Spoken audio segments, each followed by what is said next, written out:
El mundo es testigo de una batalla existencial, se podría decir, del unipolarismo contra el multilateralismo, y ya veremos a quiénes representan cada uno.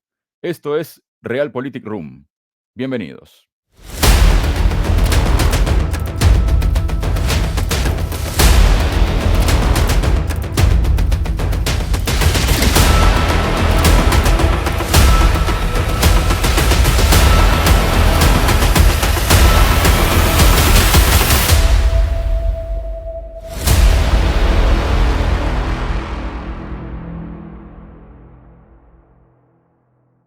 Hola, bienvenidos a un nuevo episodio de Realpolitik Room.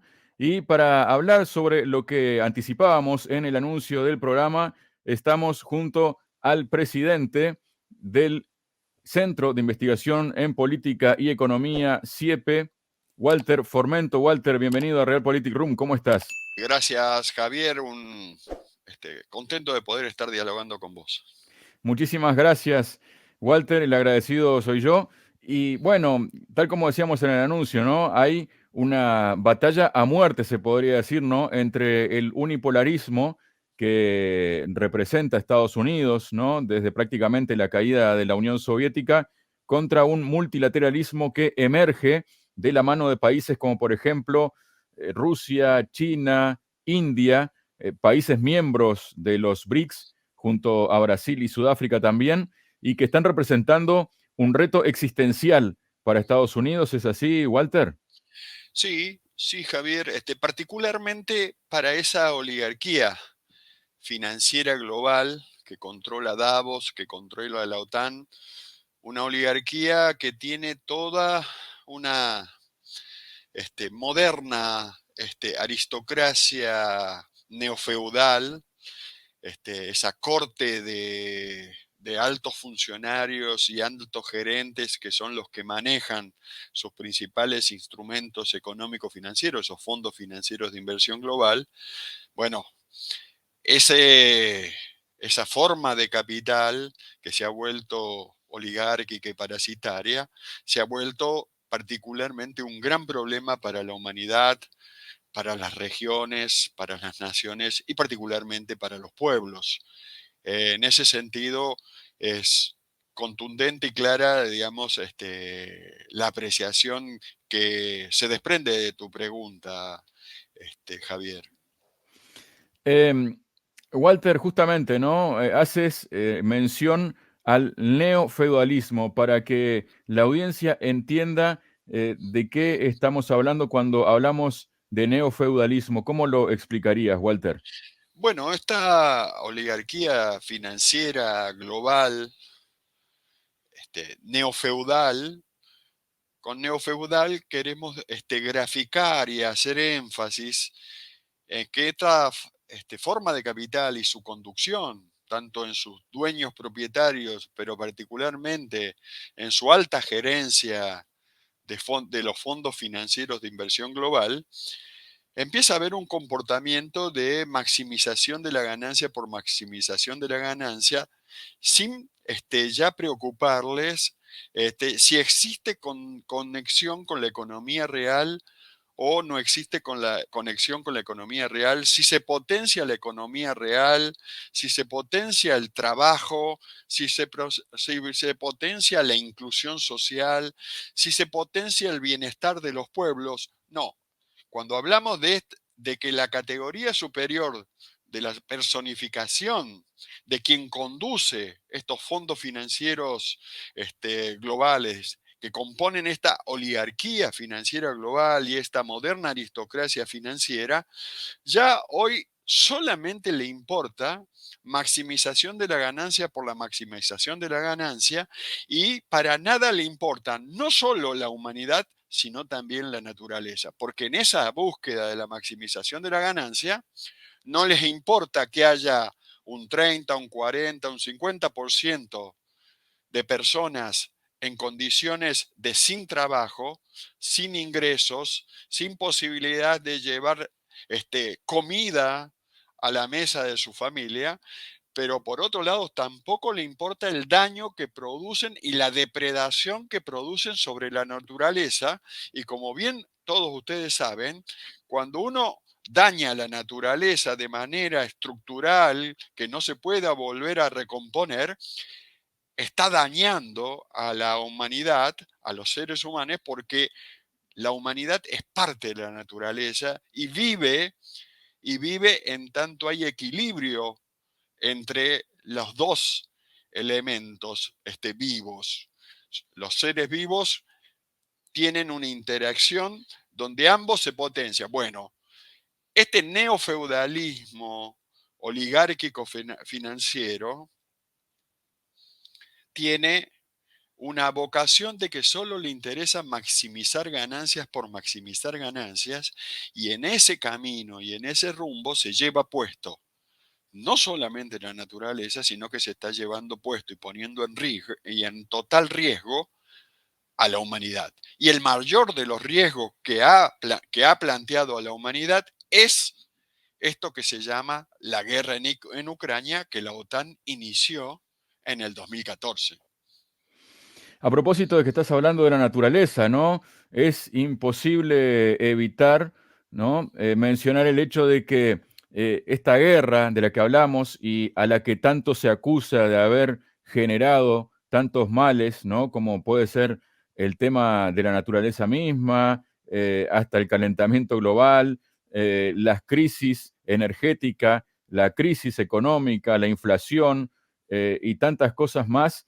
eh, eh, Hay detrás de todo esto, ¿no? En el origen de todo este conflicto, que poco tienen que ver tal vez con la propia Ucrania y con la propia Rusia, em, un avasallar a la naturaleza. Y me explico.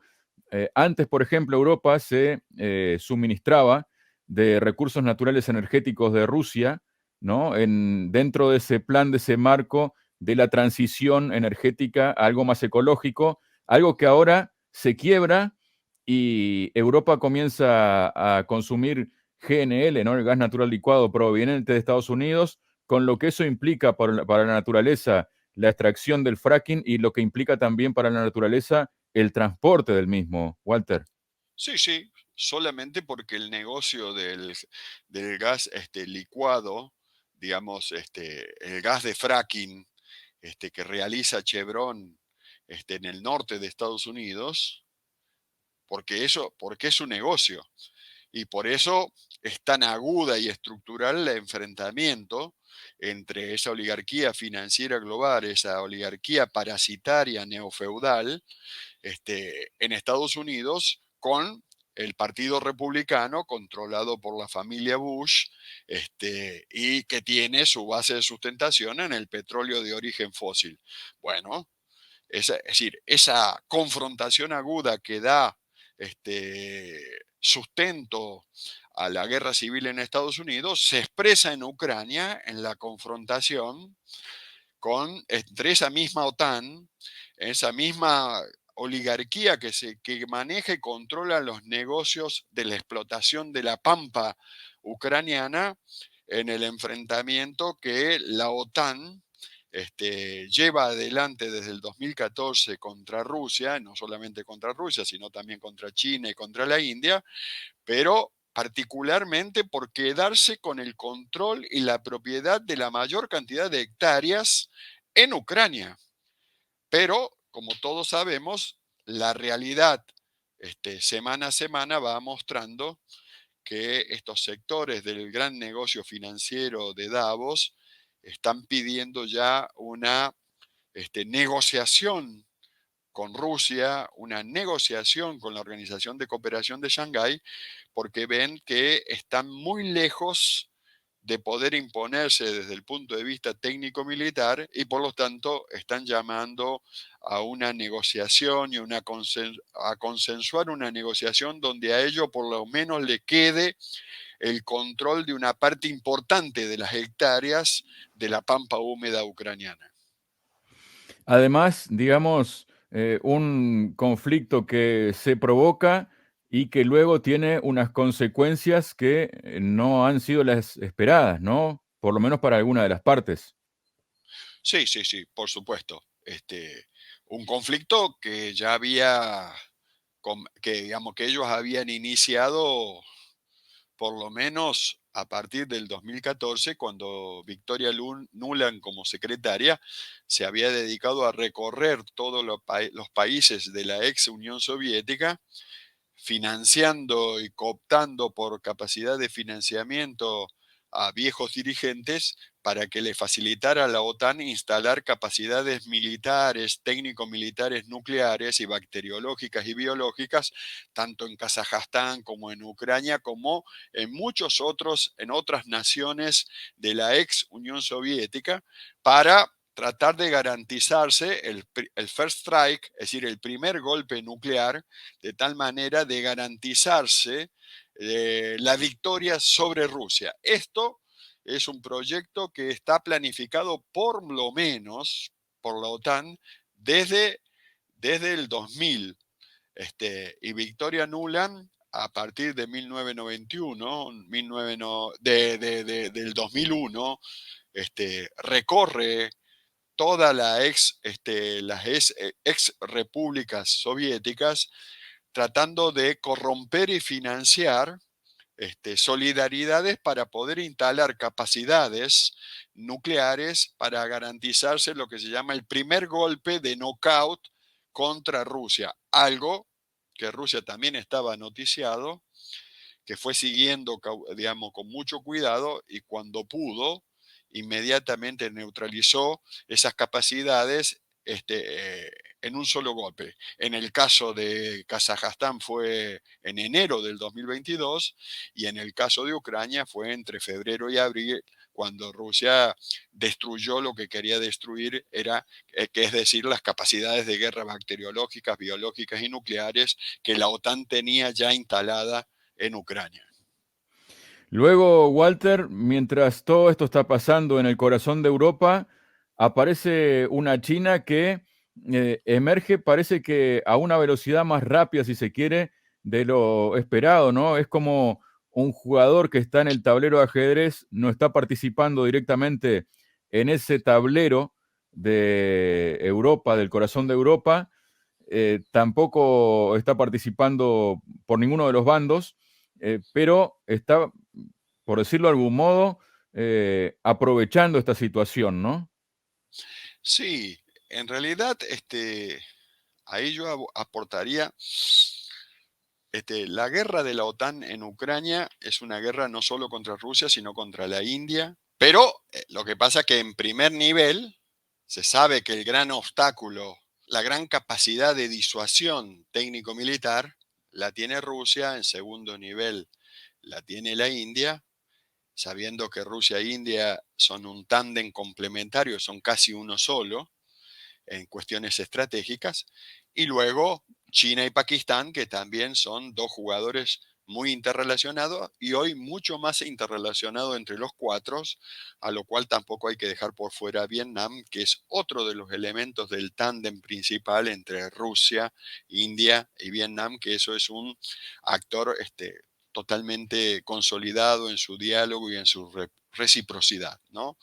Esto, por ejemplo, particularmente en el 2014-2016, China lo entendió perfectamente, y a partir de ese 2014-2016, el gobierno nacional china decidió acercar posiciones y tejer las relaciones estructurales con Rusia, y a través de Rusia con la India. Por lo tanto, estamos hablando de una posición muy sólida del multipolarismo y del multilateralismo, que en la última reunión de Samarcanda dio un salto cualitativo, donde invitó a toda el Asia oriental, el Asia occidental y toda la Asia central en una reunión donde los presentes marcaban que la teoría de la geopolítica occidental, del Rimland, del Herland, de las aproximaciones laterales, estaban todas en una reunión, con lo cual estaban todas participando de las nuevas rutas de la seda, estaban todas participando de un proyecto multipolar común, y por lo tanto, si eso se consolida como viene consolidándose, e incluso planteando el comercio en términos de economía real en monedas propias de cada nación, esto fue un salto más que cualitativo en términos de correlaciones de poder que deja ese unipolarismo financiero global, a ese neofeudalismo oligárquico global, en una posición de cada vez mayor debilidad y con cada vez menos posibilidades de este, volver a controlar Estados Unidos e incluso volver a controlar la Unión Europea. Es decir, la debilidad de la OTAN y de Davos y de todas las estructuras financieras globales en el Oriente, en el Oriente multipolar, en el Oriente de la nueva ruta de la seda, debilita a la OTAN y a los actores financieros globales en sus luchas para volver a controlar a Estados Unidos e incluso para recuperar control tanto de la Unión Europea, pero particularmente volver a poder subordinar a Alemania, Francia, Italia a sus intereses y a sus designios. Por lo tanto, nosotros nos encontramos en una situación donde la Unión Europea, a partir de Alemania, Francia, Italia, pero no solamente ellos, todo el resto de la Unión Europea, cada día que pasa tienen mayores grados de libertad para retomar el camino de articulación con el multipolarismo que ya habían iniciado y habían desarrollado y que fue uno de los grandes objetivos a destruir por la OTAN en el 2014. Es decir, cuando la OTAN produce ese golpe en el 2014 sobre Ucrania, el primer gran objetivo era disciplinar, desarticular a, digamos, a ese actor de la Unión Europea que componían Alemania, Francia e Italia. Y a partir de ellos rearticulaban a toda la Unión Europea con destino hacia una articulación como Unión Económica Euroasiática, sumándose a lo que se va a llamar luego la Organización de Cooperación de Shanghái y las nuevas rutas de la seda. Por lo tanto, hoy tenemos, incluso podríamos estar observando, porque particularmente hoy hay una profunda negociación entre la OTAN y Rusia, entre la OTAN y China, podríamos estar observando una pérdida de capacidades de proyectar poder en la OTAN y en los fondos financieros de inversión global, que yo no sé si en breve, en los próximos meses, no vamos a estar asistiendo a las primeras muestras de resquebrajamiento y el desarrollo de grados de libertad en la acción de la vieja Unión Europea, retomando su marcha hacia la Unión Económica Euroasiática en el marco del multipolarismo. Eso lo vamos a ver en el próximo año, por los datos que estamos observando. Walter, luego te quiero presentar ahora, ¿no? Una noticia que tiene que ver con China y con Estados Unidos precisamente porque China inicia un litigio en la OMC contra las restricciones de Estados Unidos a los chips. Aquí vemos esta noticia publicada por Euronews, donde se puede leer precisamente que China ha iniciado un litigio comercial en la Organización Mundial del Comercio contra Estados Unidos por sus medidas de control de las exportaciones de chips.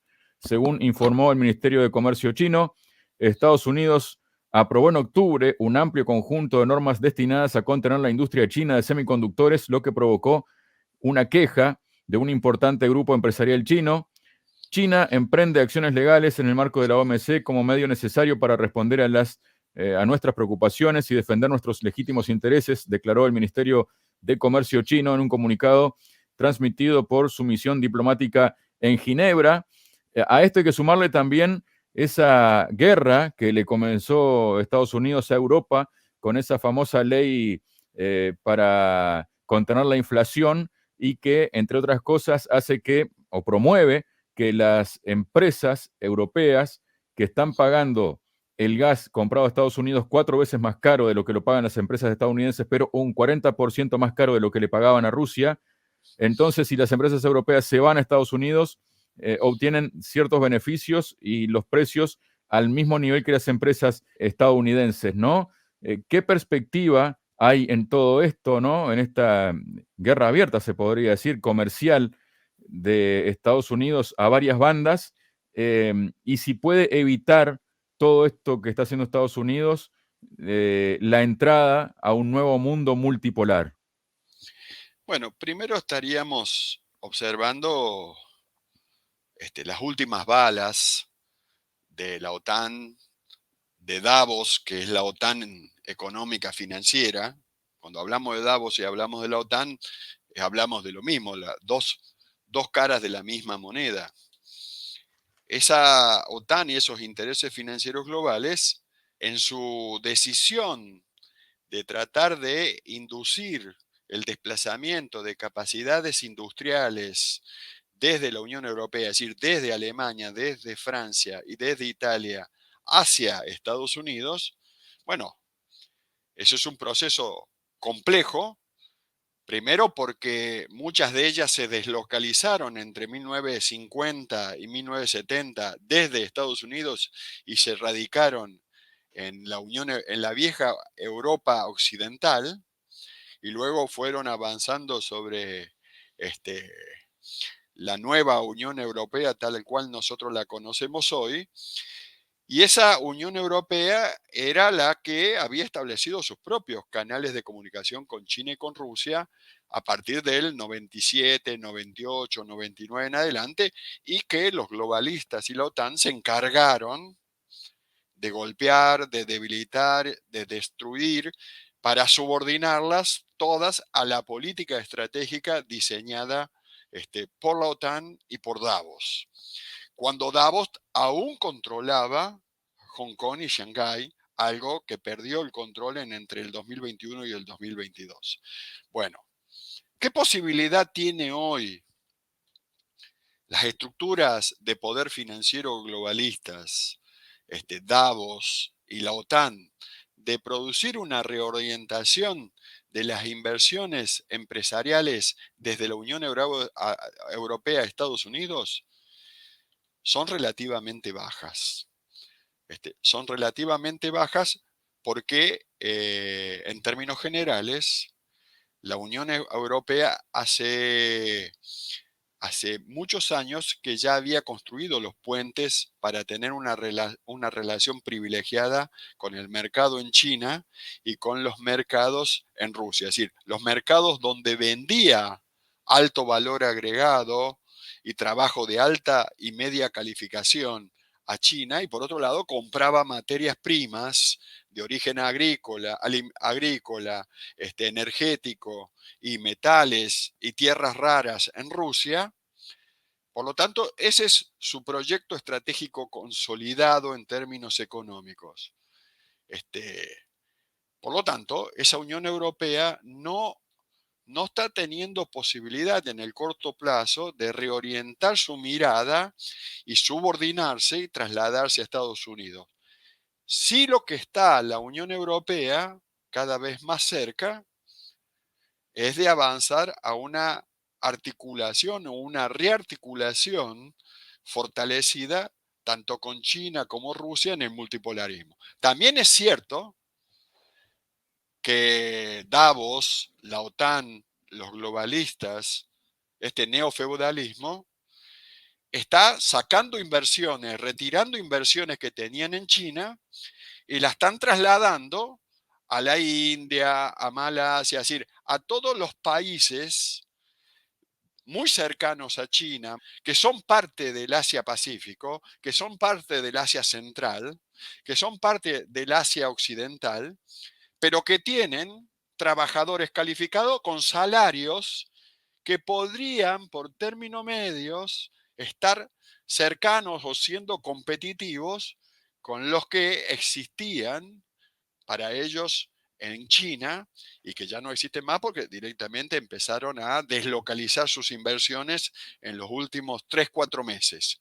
Por lo tanto, lo que estamos observando es que las inversiones globalistas, lejos, es decir, se están yendo de China, pero no se están yendo a Estados Unidos, se están yendo a las primeras periferias geográficas circundantes de China para, de alguna manera, tener condiciones de competitividad con lo que se produce en China, pero a su vez no perder los mercados del Asia, que son los grandes mercados en términos de volumen de consumidores, algo que ya no existe en Estados Unidos porque está deteriorado en su capacidad de consumo. Por lo tanto, yo no veo a la OTAN y a los globalistas de Davos desplazando estratégicamente capacidades industriales y económicas desde la zona del Asia hacia Estados Unidos.